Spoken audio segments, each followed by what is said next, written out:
All right, I am live. All right, everybody, I am going live. Hope everybody can see me okay. Um, kind of going over what we're going to be reading here coming up. Not exactly at this moment. And I'm also going to be giving away some actually some books to people that are interested. One of the books that I will be sending is The Four Disciplines of Execution. Okay, it's a great book. I have, like I said, I ordered a few books to be able to give away to people and send in the mail. A couple other books I'll be sending, and it all just depends on if somebody wants it or not. But one of the books that I really love is this one by Brian Carruthers, Untrapped. So what I'm going to do is I'm actually going to send some free books to people. You can get this particular book on Amazon or at briancarruthers.com. Uh, and he just kind of goes over. I know a lot of people are trying to figure out how to work from home. I know a lot of people are trying to figure out business.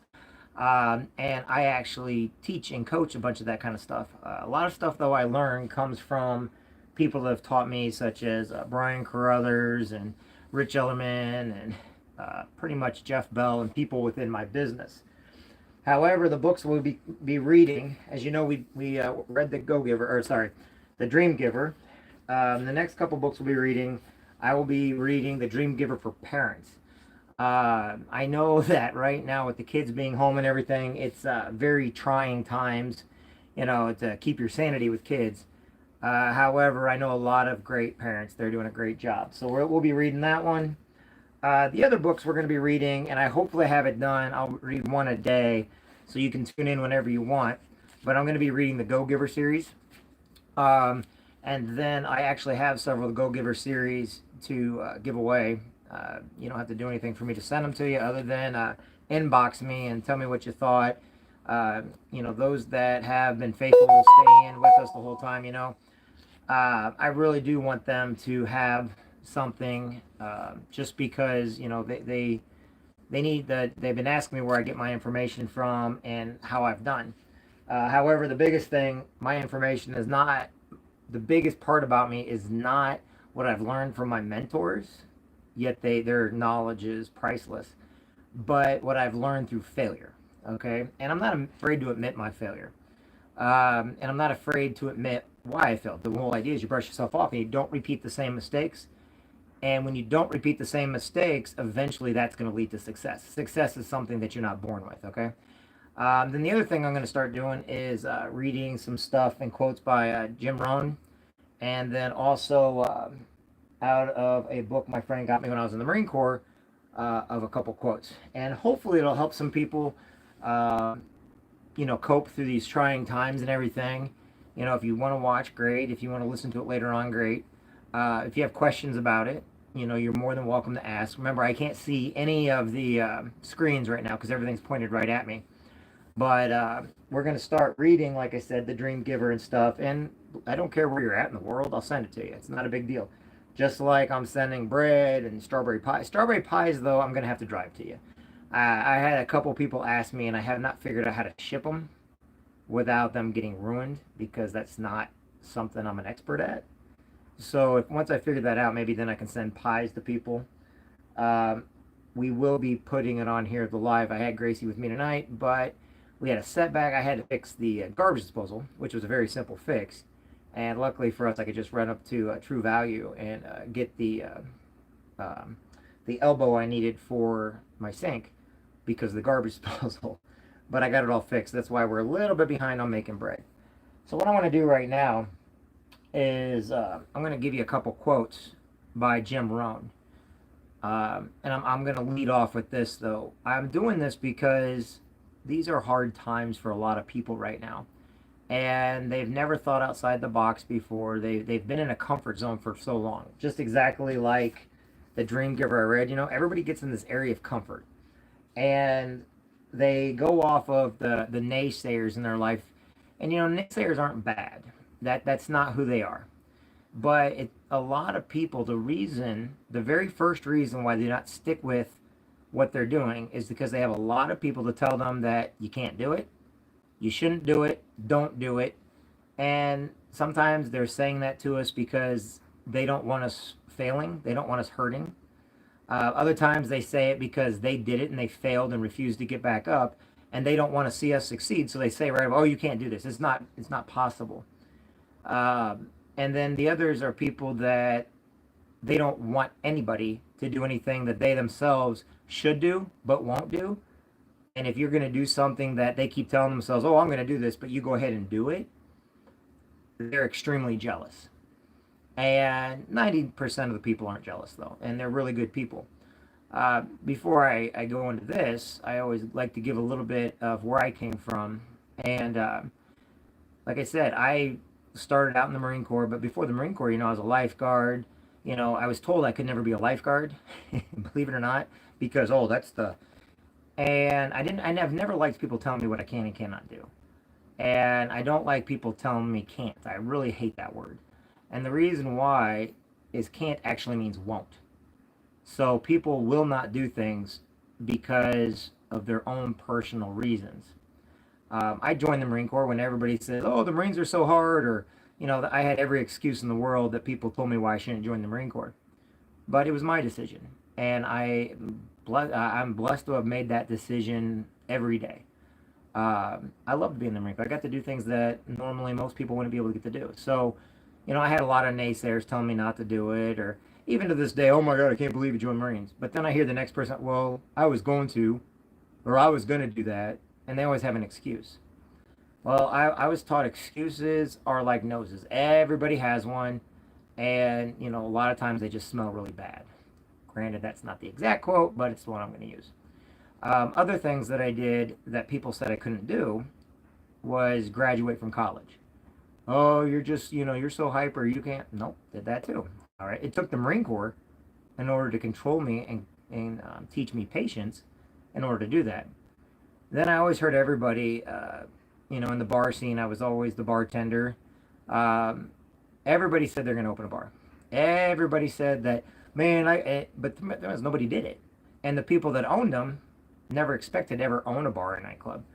So what I did, no matter how much success or failure I had with it, I went out and I did the research and I talked to some people, and I did. I opened up a bar, and then we outgrew it. Of course, I learned in the bar business, in the entertainment business, there's a lot of gossip. There's a lot of drama. But it's the idea that I didn't listen to the drama or gossip, and I did what everybody said they were going to do. And the people that told me I shouldn't, or don't do it, or you'll never be able to, they're the only ones that motivated me, because I do not like being told I cannot do something just because somebody else wanted to and they didn't. So then I was told I could never open up a nightclub, and I was told, oh, this will never happen, everybody, there's not enough business, or there was always these excuses. Well, then I was told that once I started building the nightclubs, that it wouldn't be ready for a year and people are going to forget. We had people in there within 3 months. Like I said, if you listen to people, you'll never get anything done. In my business, I hear a lot of people, they have excuses why they can't do something, just like in the Marine Corps. Why they didn't do something, I have a lot of people that come up and give me all the negatives, but they've never once looked at what it is, the positives in store. They don't understand, so they're down on it. They hear different things. Oh, everywhere from pyramids to, that never works. And then when you find out why they feel it doesn't work, one of the reasons was because, oh, hold on real quick. That one's, oh, it's reconnecting. Don't worry about it. It's not a big deal. They just didn't want to do it. They just couldn't do it. And when you go in there and you start doing things on your own, people look up to you, and you can achieve different things. So when I opened up my places, there was a lot of people that never thought I could do it. In the Marine Corps, there was something that was always a mystery to everybody, and that's what's called a school cut. Meaning, if you are enrolled in college, you can get out of the military a little bit early in order to go to college. And since I was already past my 4-year mark, within a year of that, I actually got, because there was an involuntary extension, I was actually able to get a school cut. That thing that everybody said, but nobody got. So, like I said, if you don't try, you'll never know. But I've also learned in business, when people are going, they're selling vitamins, they're selling coffee, they're selling legal, they're selling anything in the networking, or even they never stuck with it. And then they get this. It's funny because everything they do in life, they know they have to earn. They know it takes time. However, when you show them something outside their box or outside their comfort zone, the first thing they do is they go on the defensive and, oh, well, I didn't make any money doing that. Well, how long were you in it? Oh, I was in for 6 months. I didn't make any money, or I only made a little bit of money. Great. Brian Carruthers, my mentor, had a good reasoning for that. When was the last time you known a doctor to come right from medical school and, right away start making money? It takes them about 3 to 5 years in order to get in the routine, in order to figure things out, in order to learn again, you know, and that's every business. If people think that, oh, if I'm not rich in 6 months, that means it's a failure. No, it means the person that's saying that is okay with failure. And that's not okay with me. So then, you get these people giving you every excuse in the world why, like whether it's vitamins or whether it's any type of business, they give up. They give up because even though they're told this is not this takes time, you got to develop it.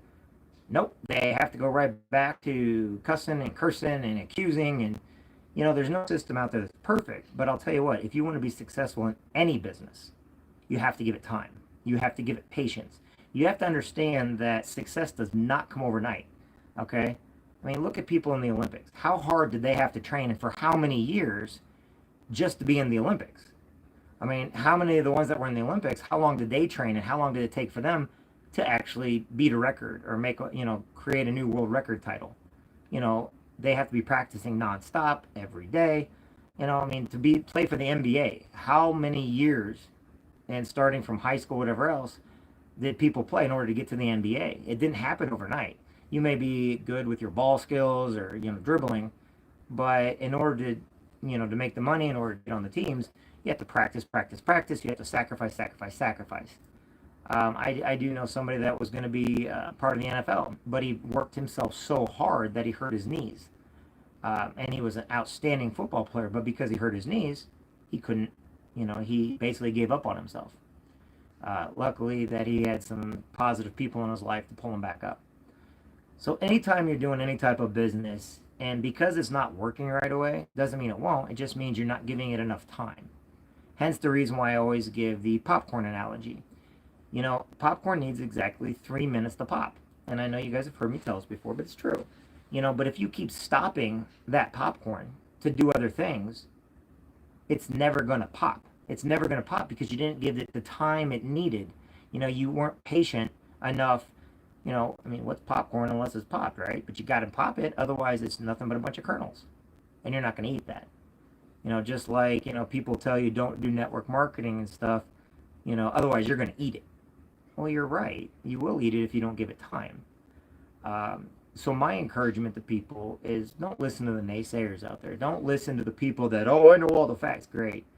But you're also the one that's holding everybody back. You're the one that's bringing people down to your level instead of taking a hand when people are inviting you up to theirs. I choose to get around people that have been successful. I choose to get around people that, they've had experience. They do know what success and failure is. I wish I could look at more people and look at all their failures. That way I knew I can succeed by not repeating what they have done. And it just makes us stronger. So never give up on yourself. When you set a dream and a goal, make sure it's obtainable. One of my friends a long time ago told me, oh, goals don't mean anything. Well, actually they do if you use reasonable goals. You're setting yourself up to challenge yourself. You're setting yourself up to hit certain levels, to do certain things. And you're setting those goals in order to surpass them.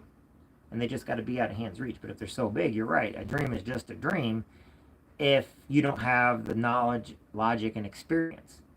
And, I know everybody always says, oh, go for your dreams. No, don't go for your dreams. Go for what makes sense. Go for what you're able to do and build up to it. If you still see that dream, well, now you have the expertise to go after it. I'm not one of those that's going to be honest with people. People will fail. People will quit. Dreams sometimes are so big you're never going to make it because they're too You've made them too big, and you don't have the experience or the knowledge behind it. But don't look at it as a bad thing. Look at it as a stepping stone to your future. So right now, I'll read a couple of things by Jim Rohn. And then, like I said, we will get into the Dream Giver for Parents, if anybody wants to listen. I will read the first 11 pages, okay? And then these are the books we'll be reading in the morning, and since we're doing them live, I will then have the repeats later on my Facebook and YouTube posts, okay? So right now, this is Jim Rohn, and he was a very, very talented, he did a great job, let's put it that way. All right, Jim Rohn, let's see here. Let me get into time management. All right. Time is our most valuable asset, yet we tend to waste it, kill it, and spend it rather than invest it. There's only one thing you can never get back in life, and that's time. We can no more afford to spend major time on minor things than we can spend minor time on major things. Time is more valuable than money. You can get more money, but you cannot get more time. Never begin the day until it is finished on paper. Learn how to say no. Don't let your mouth overload your back. Time is the best kept secret of the rich. Something will master and something will serve. Either you run the day or the day runs you. Either you run the business or the business runs you. Learn how to separate the major and the minors. A lot of people don't do well simply because they major in a minor. Don't mistake movement for achievement. It's easy to get faked out by being busy. The question is, busy doing what? So, in other words, you may put on the appearance that you're successful. Oh, you may. But how'd you get there? What did you do to get where you're at? How did you spend your time? So, all right. The first book, let's see. Let's get 11 pages knocked out here. A Parable for Parents.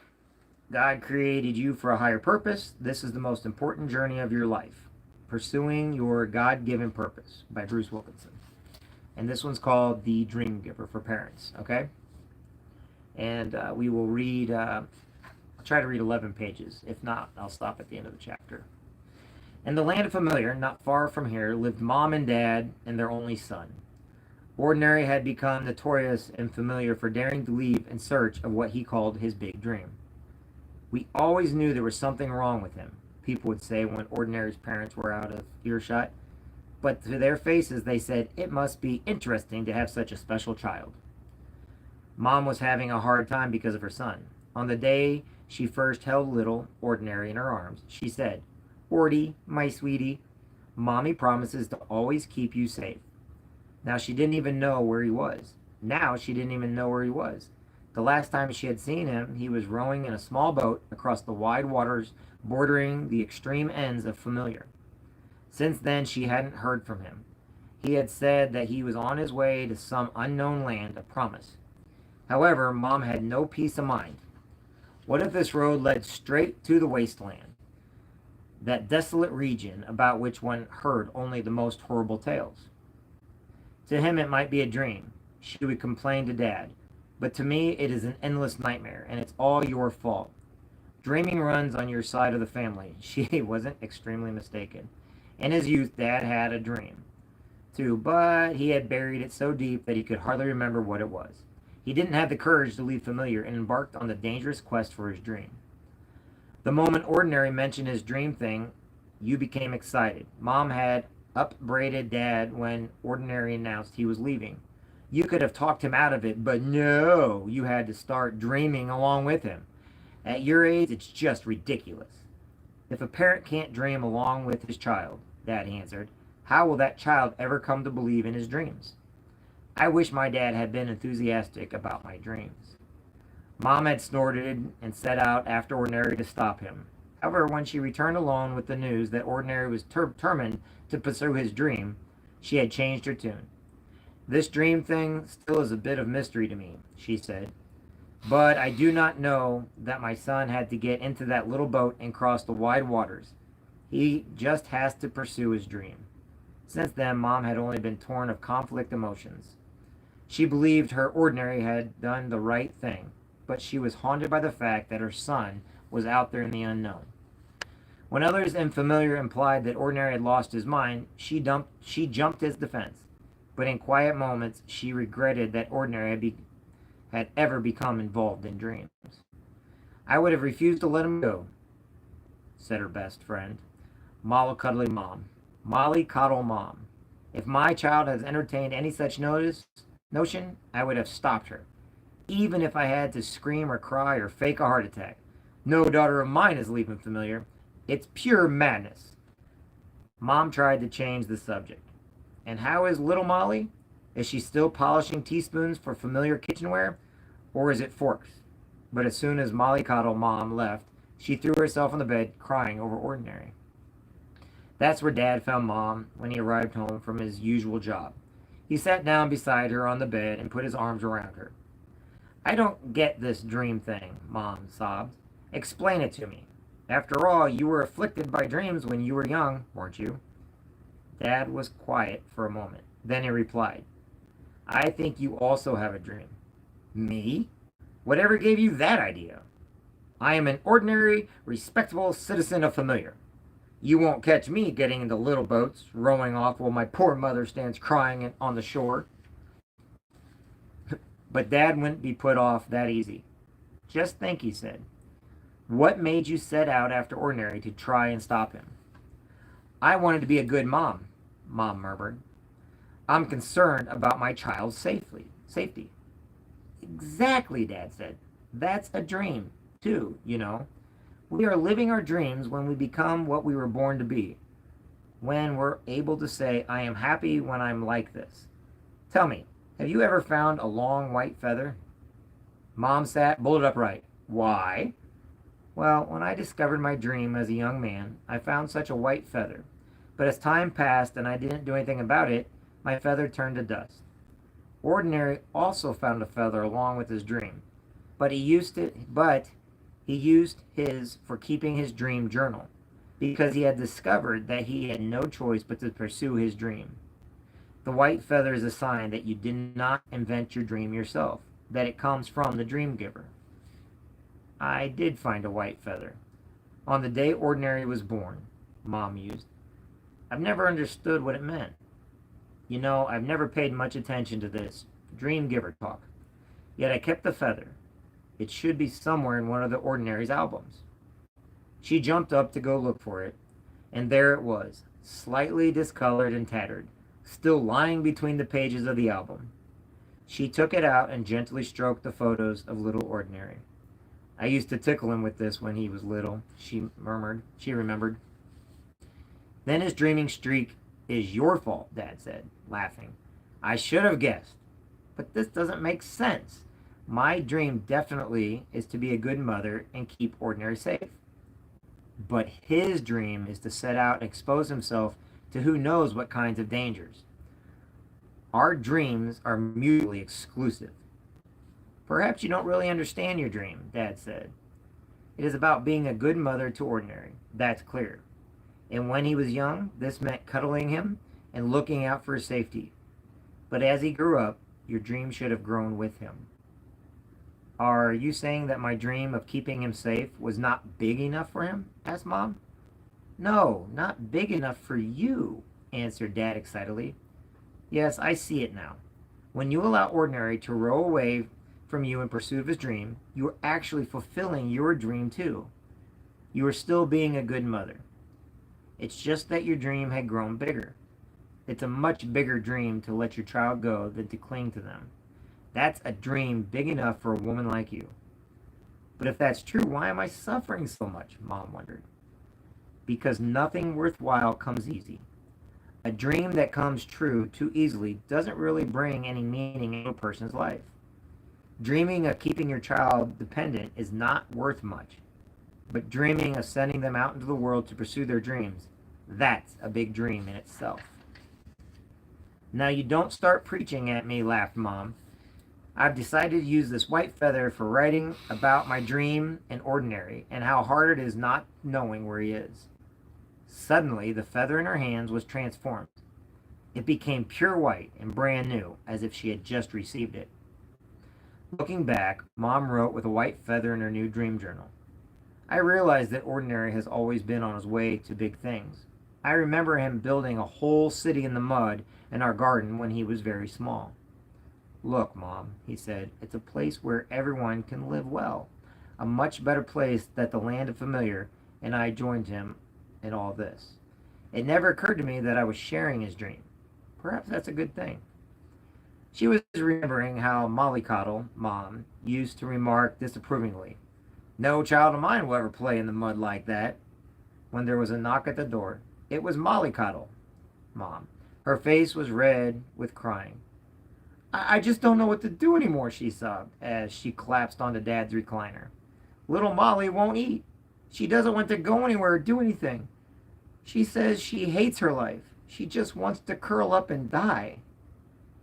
Mollycoddle, Mom, blew her nose. I tried to comfort her, reminding her of her comfortable job. But then she burst out that if it was never another knife in her life, it would be too soon. It was knives she polished, Mom remembered then. Little Molly was assistant knife polisher. But now she seemed to have become dissatisfied. And you know how difficult, Dad? Mollycoddle Mom burst into tears again. All my life, I had to protect little Molly from him. He says the child needs a firm hand and that he'll cut her off if she doesn't stop her nonsense. So I thought I might have a talk with you, because you have a problem child, too. And he's no problem child, Mom snapped back. I have a dreamer child, and I have to come to understand only lately that following one's dreams is actually what we all should be doing. Perhaps this little Molly's problem. She doesn't like what she's doing. Have you ever tried talking to her about what she would like to do? Maybe the job difficult Dad arranged for her doesn't suit her? If she could do what she loves, she might get a taste for life again. Perhaps she has a dream of her own. I don't think it's anything that serious, Model Collie Mom said anxiously. And what's the point of asking her what she wants to do? For goodness sake, we're her parents. If we don't know what's best for her, then who does? Polishing knives is honest work. Mom suddenly had an idea. Would you like to read this? She held up her dream journal. I actually didn't intend for anyone to read it, but perhaps it will help you. She pressed the journal into Mollycoddle Mom's hands. No one spoke for a while as she sat reading. At last, Mollycoddle Mom broke the silence. I think I know what I have to do. I'll have to have a talk with little Molly about what she really wants. Just like you, I want to be a good mother, but I don't always know how. You'll learn along the way, Mom assured her. That's what we all have to do. The following afternoon, Mom was writing in her dream journal when Mollycoddle's mom appeared once more at the front door. This time, Lily Molly was with her. So much for dreams, Mollycoddle Mom burst out. Do you know what the child wants to do? She wants to draw. And you don't understand. She doesn't want to draw useful things like new designs for knives. She wants to draw other people's dreams. She has a white feather just like yours and Ordinary's, and she thinks that she could help people understand their dream if she talked to them about it and then drew it for them. She thinks if people had a clear picture of their dreams, they would have more success at living them. Sounds like a wonderful dream to me, Mom smiled. Little Molly shyly drew closer to her. But there is no work in the land of familiar for the dream draftsman, sobbed Mollycoddle Mom. She'll never make a living, and what will difficult Dad say? He hates silly pictures and hates dreams, and how his daughter wants to follow a career in both. Little Molly is a big girl, Mom said, although the tearful girl next to her didn't look it just then. She can decide for herself. If she wants to be a dream draftsman, we have to help her. I know of a dream draftsman who lives here, little Molly offered timidly. Perhaps I could go see him. I'll take you there, said Mom. I'm coming with you. We will see, said Mollycoddle Mom.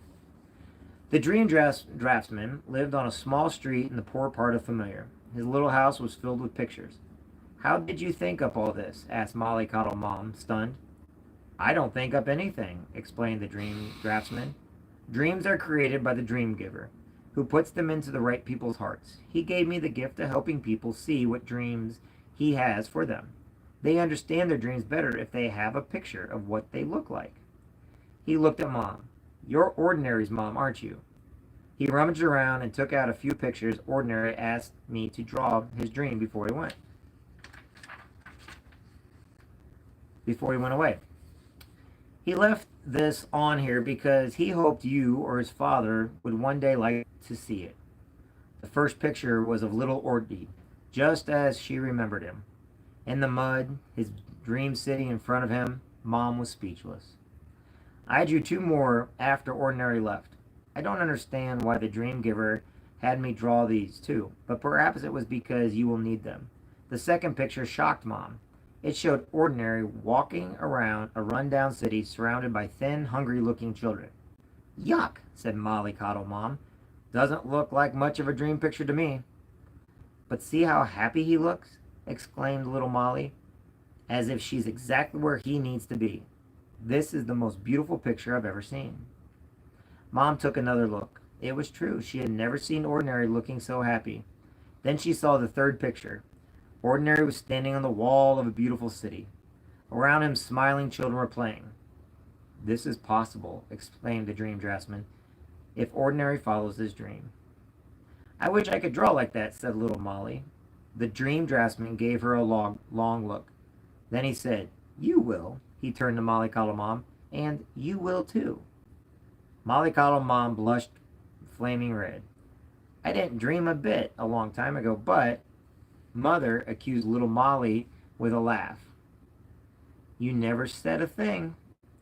The two began talking excitedly to the dream draftsman. Mom stood there, hugging Ordinary's 3 dream pictures. Nobody noticed her leave and take the pictures with her. Back home, Mom put the dream pictures away with the white feather in her dream journal. Then she heard the front door open. She walked quickly to the door. It was Dad, and he had a stranger with him. The man was emaciated and looked sickly. His eyes were dull and his hands shook. Dad put an arm around Mom's shoulders. Darling, he said, this is Turnabout. I am afraid he has some very bad news for us. Ordinary? Asked Mom. Turnabout nodded, but did not look her in the eyes.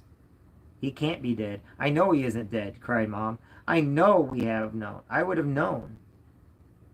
When I saw him last in the wasteland, murmured Turnabout, he was thin and his clothes were ragged, but he was alive. The wasteland, cried Mom, but he was heading for the land of promise. The land of promise? Turnabout laughed gruffly. Yes, didn't we all believe that the old story, take it from me? I too entered the wasteland hoping to reach the land of promise. There is no such place. That's one of the reasons why I turned back. If the land of promise doesn't exist, where is Ordinary now? Dad wondered. When I last saw him, he was on his way back to the Valley of Giants, replied Turnabout. No one can overcome the giants. I've seen with my own eyes how they kill. I've seen with my own eyes how they kill dreamers who are trying to defeat them on their way to the land of promise. But what about the dream giver, Mom asked. Isn't he supposed to help dreamers overcome the giants? The dream giver?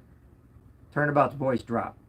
I also used to believe in him, but he did not relieve my suffering in the wasteland or show me a shortcut out of there or remove the giants from my path. I sometimes think he doesn't care what happens to us on the road he told us to take. Perhaps he doesn't even exist. But you did say that Ordinary was still alive, Mom argued. There's still hope. No, I'm so sorry, whispered Turnabout, so softly that she could hardly hear him. I saw the giants, and I saw Ordinary. I can't imagine him having any chance of surviving the Valley of the Giants. But he was still alive, Mom insisted. That evening, Dad and Mom sat talking in the dusky living room. It's all my fault, he said. I never learned. I knew dreaming was dangerous. That's why I didn't go through with it. But then I go and encourage my son to embark on a crazy journey to follow his dream. I never should have trusted the dream giver. Mom said nothing. She sat paging through Ordinary's album, longing for those little boy arms around her neck. She felt like nothing she could say would make any difference. Suddenly, she remembered the dream pictures. She went to get them and showed them to Dad, telling him what the dream draftsman said. Dad sat looking at the pictures for a long time. At last, he said, "They're only pictures. They're not reality. The reality is that I allow my child to suffer through the wasteland and indirectly sent him on an impossible mission in the Valley of the Giants. Pictures are just pictures. But the truth is that I have cost ordinary his life." "I don't know these pictures. I don't know. These pictures give me hope," Mom said. "I believe that the dream giver gave the dream draftsman this picture to draw so we would know that ordinary will reach the land of promise. I trust the dream giver.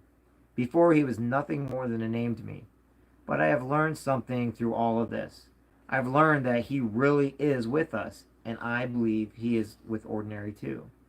We can't be there, but he is." "Just pictures and empty talk," muttered Dad. "I know exactly what I'm going to do. I'm going to write in my dream journal. I put ordinary in your hands, dream giver. Do with him as you think best," said Mom. Then she began to cry. Suddenly there was a bright light in the living room, shining around them and through them. A voice said, "I am with you." Mom and Dad sank to their knees.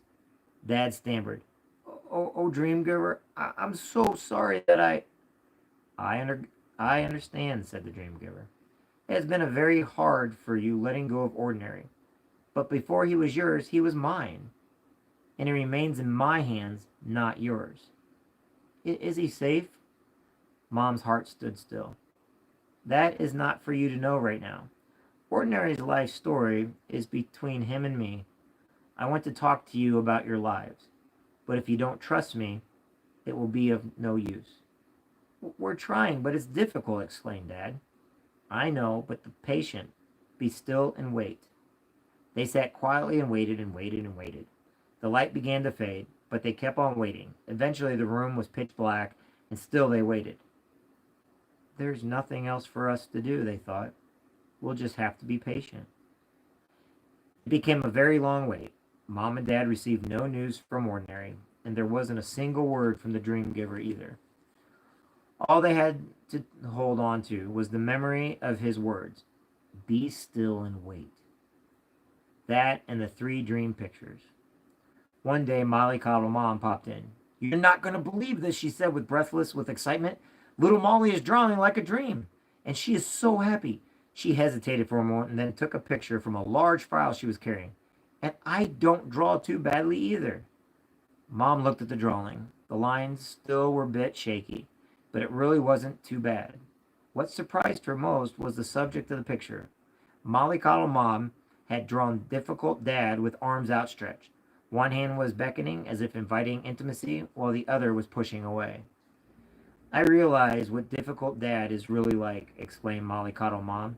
"His dream is actually to love people, but he's too afraid to let anyone come near him." She laughed. "Now I must find the courage to show him this picture. He still hasn't made peace with our silly pictures." Mom stroked the drawing absent-mindedly, thinking again of ordinary in his picture.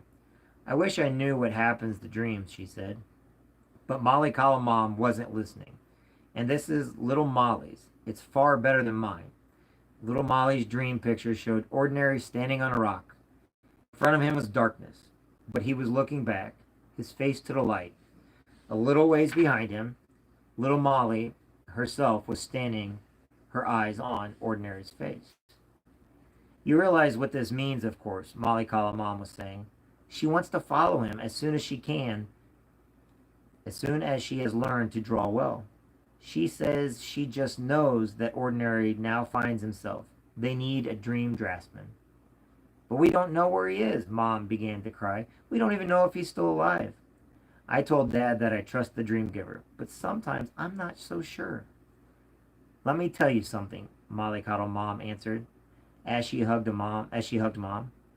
"I don't know if ordinary is still alive.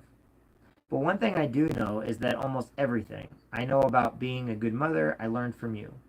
You made sure that we went to see the dream draftsman, and little Molly says ordinary was the first to show her the people can live their dreams. I think the dream giver has given us you two as examples so that we could see what the road ahead looks like.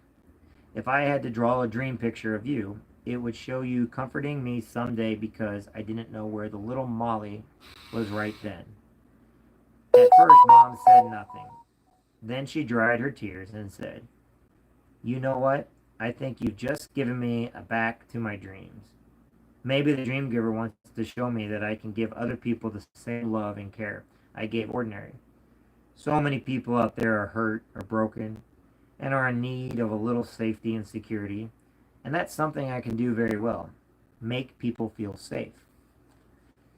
That evening, Dad arrived home excited and relieved, holding a letter from Ordinary, sent from the land of promise. He and Mom read it together over and over and over again. "My dearest Mom and Dad, I'm writing to you after a very long journey. I made it.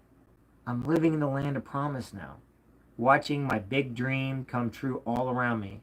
And to think it all began with sticks and mud when I was just a little boy. I have realized that every single person has a dream, and that it's never too late to pursue it. I know you think your dream has died, Dad, but a big dream for the dream giver never dies. Your dream is here somewhere, just waiting for you to start living it. And if you don't pursue it, something important might never happen. As you will see, Dad, I'm sending you my feather. It will help you on the long road that lies ahead. It will lead you straight to a miracle that has your name on it. The same goes for Mom, who of course also has a big dream. I can't wait to see both of you again here in the land of promise. I miss you. All my love, your son, Ordinary." "Seems like we better start packing," said Dad. "Sure, let's wait a while," Mom said. "Sure, but let's wait a while," Mom said. "There's someone I want to invite along, but she isn't quite ready for the journey." Mom began making plans to persuade difficult Dad to allow little Molly to embark upon her dream journey. Who knows, Mom thought, perhaps when Ordinary and little Molly meet again. And she saw a new dream taking shape. Part 2. 7 Secrets for Raising a Dreamer. Dare to let your child dream of changing the world.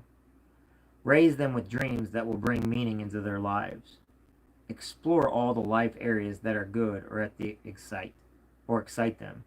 Clear indicators of the made to fit dreams God put into his heart.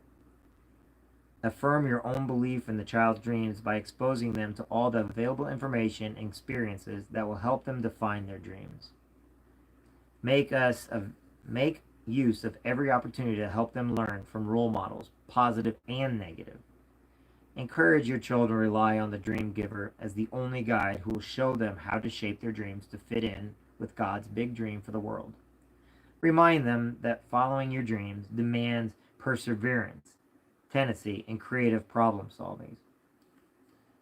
Secret number 1. Dare. Dare to let your children dream of changing the world.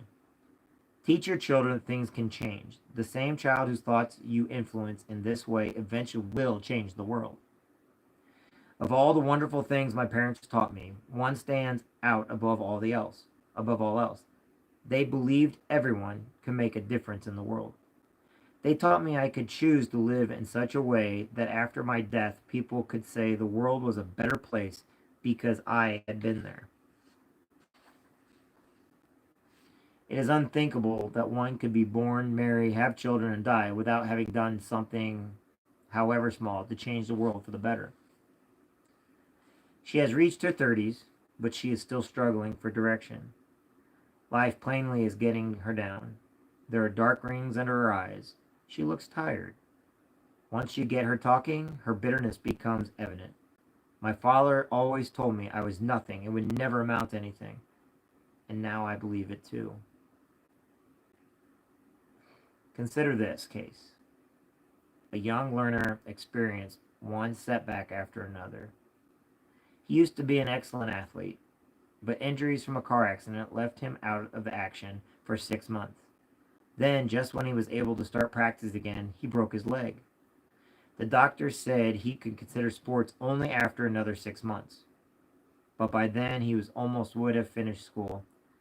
Although this was a huge disappointment, he insists, "I will run again." How could he be so full of hope, so certain? My mother gave me my new running shoes for my birthday. If she believes I will run again, then so do I. One parent crushed One parent crushed any dreams his daughter might have had. The other affirmed her son's dream. In The Dream Giver, I emphasize some truths about people and their dreams. Everyone has a dream. You do not have to create your dream yourself. Every person's dream is unique and important. Dreams are meant to be lived. Don't you want to guard these truths for your children? Do you remember the day your child was born? You just knew God had a special plan for this little person. This is your sense that God builds a life dream into each one of us to become what we were meant to be. I don't know how you feel about your child today. Perhaps you're excited about his sports achievements or her academic success. Perhaps you're worried about wrong friends or bad habits.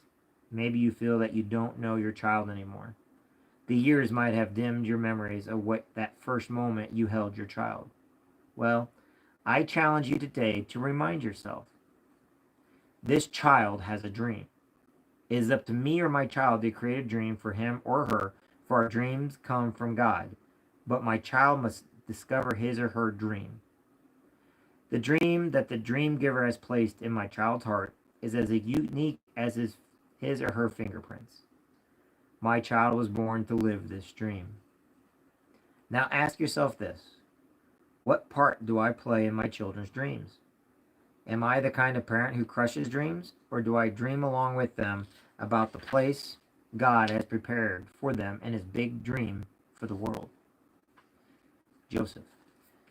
Joseph is certainly the best known dreamer in the Bible.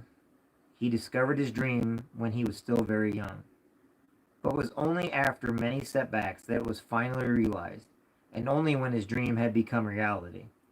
Did Joseph fully understand what it actually meant? Imagine a newspaper reporter interviewing Joseph, Egypt's most successful politician and economist, the man who single-handedly averted famine in the country and indeed the whole region.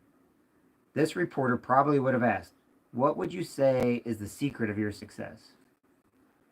I pictured Joseph answering, "Well, you see, I had this dream. In fact, I have been a dreamer since I was a small boy." After thinking it over a little, he might have added, "Actually, the whole story began before my first dream. On the day when my father gave me that stunning robe." We know the whole story as the Bible tells it in Genesis 37 through 47. Being the first son of Jacob's beloved wife, Rachel, Joseph was his father's favorite. His half-brothers, however, had very little time for him. Who likes a daddy's boy? The fact that he tattled to Jacob about all their misdeeds didn't help. Who likes a tattletale? This was no happy family. In fact, undercurrents of jealousy and discord ran throughout. We can't whitewash the unfair way Jacob treated his other sons or Joseph's irritating tales. However, this also is the story of a father who loved his son and gave him richly decorated robe. This robe made Joseph stand out among his brothers, indicating that he was meant to be leader, even before Joseph himself had a dream about being a leader. His father had recognized this quality in him. It's almost as if Jacob was preparing his son to pursue his dream. In this respect, Jacob made no mistake, because he loved Joseph. He loved Joseph so well. He had a notion of the dream his son was meant to live, which is why he gave him a dream coat to prepare him for this dream. Jacob's big mistake was that he did not love his other children as much. Love and dreams. Children whose dreams are overlooked often go astray. One thing is certain: without love, parents are incapable of teaching their children how to discover and live their dreams. Instead, one or more of the following might happen. You know about your child's dreams, but are unable to do anything about it. You make your child feel like a failure if he or she doesn't succeed in living these dreams. You ignore your child's dreams or even crush them. You force your child unfeelingly towards making his or her dreams come true. You impose your own dreams on your child. Most parents surely would answer, "Of course I love my child." But the Bible reminds us that we need more than natural parental love.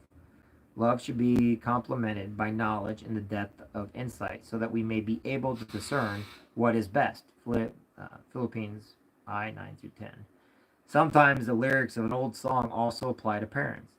We love not too wisely. Wise love is what parents who want to make their children dreamers need. The 1996 film Shine tells the story of Australian concert pianist David Helfgott, who was a child prodigy. Unfortunately, he grew up in a dysfunctional family, which almost destroyed his dream of an international career as a musician. David's father, Peter, a Jew who lived during the Nazi terror, lost almost his entire family. Even though he survived the Holocaust, Peter was emotionally damaged in this process. He was paranoid about losing his family again, just like when he was a child. He loved his wife and children, especially the gifted young David.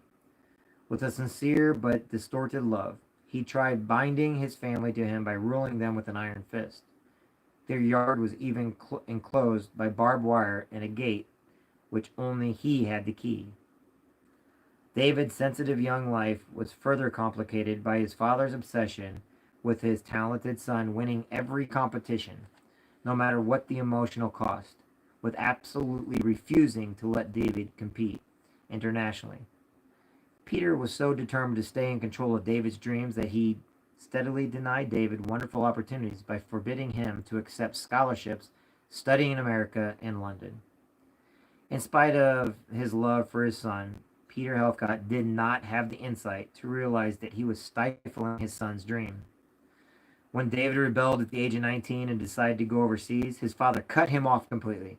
His demoralizing childhood, being rejected by his father, and the emotional strain of trying to prove himself as a pianist finally resulted in David suffering a complete breakdown. He spent the next 10 years as a broken man in one psychiatric institution after another, his talent lying dormant and his name forgotten. Without the love and encouragement of an exceptional woman who accepted David's broken spirit and eccentric nature and helped him rebuild his dream, David Helfgott never would have been able to shine again and inspire the world with his phenomenal talent. So what does wise parental love look like? In the first place, wise loving is willing to get to know, understand, and enjoy every child for the unique person he or she is. Be prepared to spend time with them peacefully without making them feel that they have to do something to impress you or that they are making inroads on your valuable time. I am reminded of the little boy who one day asked, Father, an extremely busy businessman, how much he earned per hour. When the father at last gave his son a moment's attention, it was only to reply with irritation, Really? What you have to understand of such things? Really? What would you understand of such things? When the boy timidly pressed him for an answer, he barked, Let's say $35 an hour. Over the next few days, the child offered to clean the swimming pool, mow the lawns, and do all sorts of chores for spending money. He even mowed the neighbor's lawn and washed their cars. He began delivering newspapers, too, and on one morning on his way out for his delivery round, he ran into his father, who also was up at dawn and on his way to work.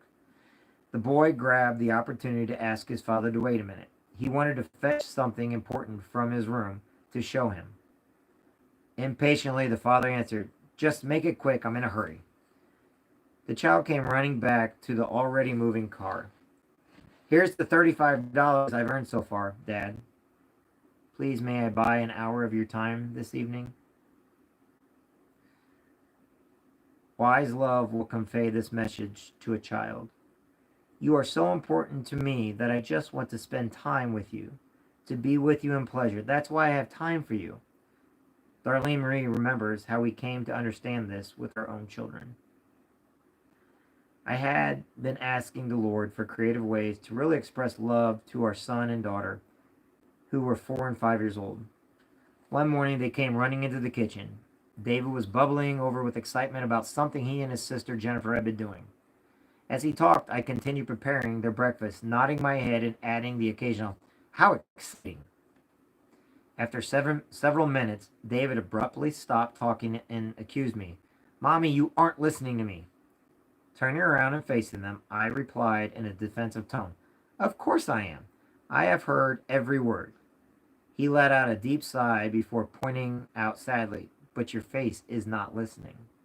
It wasn't enough to lend them my ear. They wanted my undivided attention. They wanted me to be excited along with them. Bruce and I began to understand that giving eye contact and genuinely listening with our faces made our children feel loved and important. Dream with your child. So you love your children with all the wisdom you can muster. You listen to them and have gained some indication of the dreams that the dream giver has woven into their beings. Now you're ready to start dreaming with them. But it is right here where you're encountering one of our biggest problems with our children's dreams. They make us uneasy. Initially, Jacob was so excited about Joseph's leadership potential that he had a dream coat made for him. And when Joseph had his first dream of being a leader, Jacob must have told him, "There it is, I knew he had it in him." But the second dream Jacob found unsettling. In the first dream, Joseph saw only his brothers' sheaves bow before him. But in the second dream, it seemed as if Jacob himself would have to bow before his son. This was too much for the old father. "What is this dream you had?" he rebuked Joseph. "Will your mother and I and your brothers actually come and bow down to the ground before you? What is this dream you have?" This is the kind of serious, even frightening reaction children often get from their parents and other adults. This is our way of warning them that such dreams can upset the whole apple cart. But we forget that playing around and experimenting also with our dreams is part of being young. Joseph certainly did not understand his dream clearly, but later on, in God's time, he would discover what his dream really meant. Often we approach our children's dreams with a touch of negativity that we confuse with realism.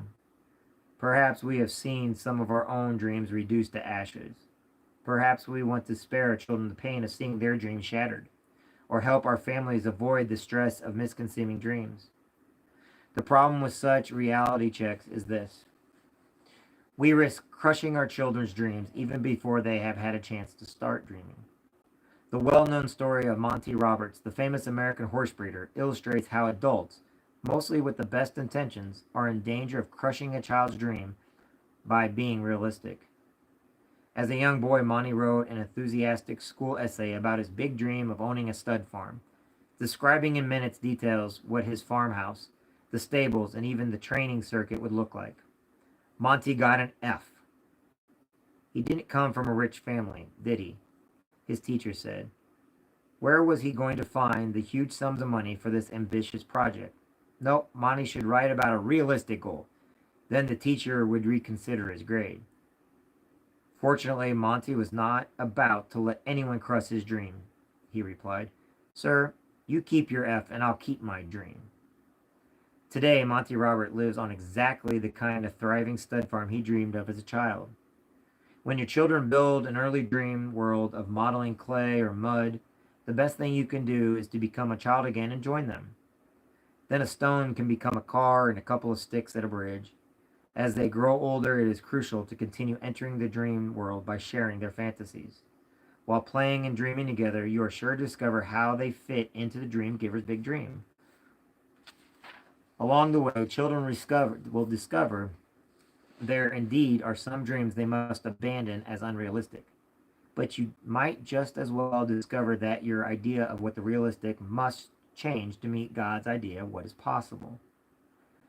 The rest of this book is devoted to the many ways you can dream with your child and how to discover the ultimate goals of our dreams. This goal is nothing less than God's big purpose. He wants to change the world, and He gives us dreams so that each one of us can play a unique role in the great transformation. All right, we're going to stop there. We'll read number 2 tomorrow.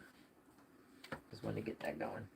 All right, everybody. Hope you're having a great night tonight. Thanks for staying on. I don't know who's on right now, but to sum up that, if people have dreams, that's great. But also make sure they will come to the realistic on their own.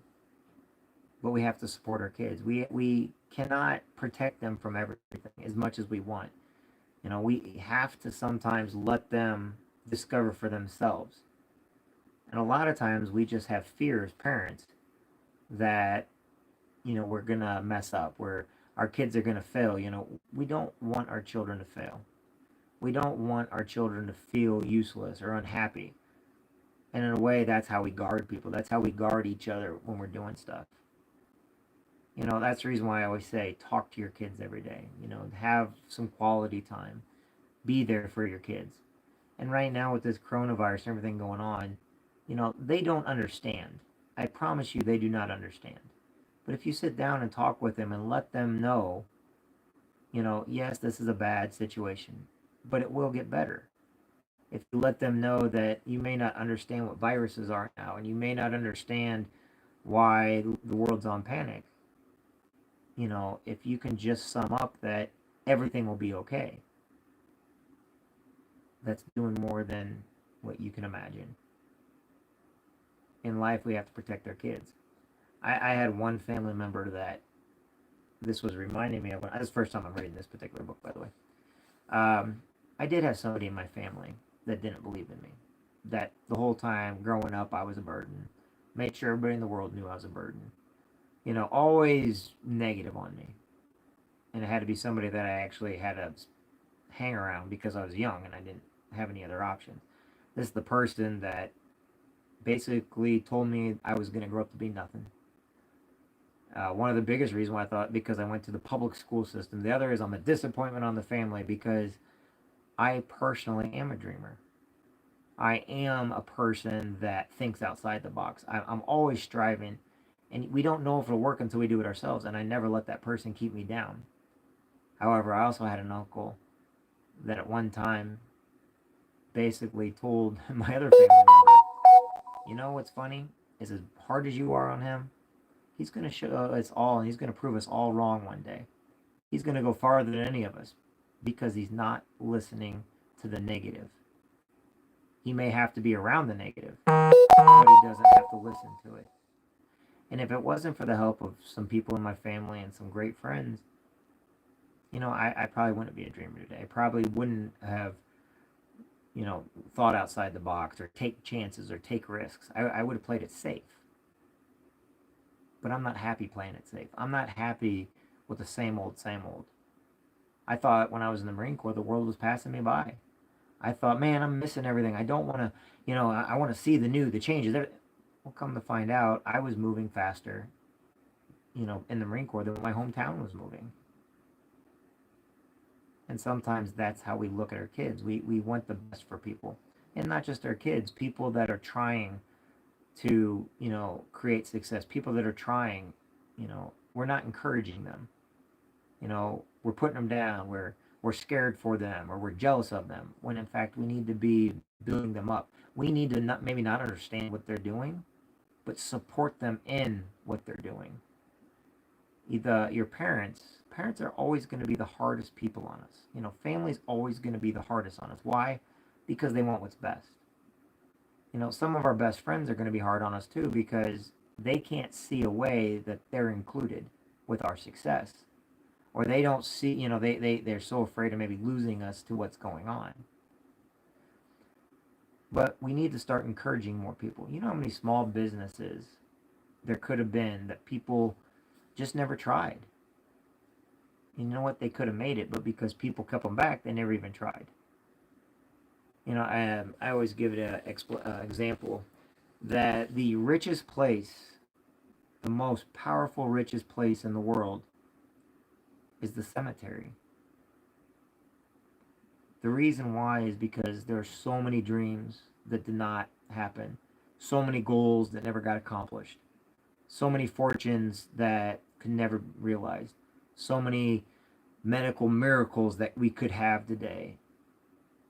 But because people were afraid to walk outside their box, we're never going to have that now.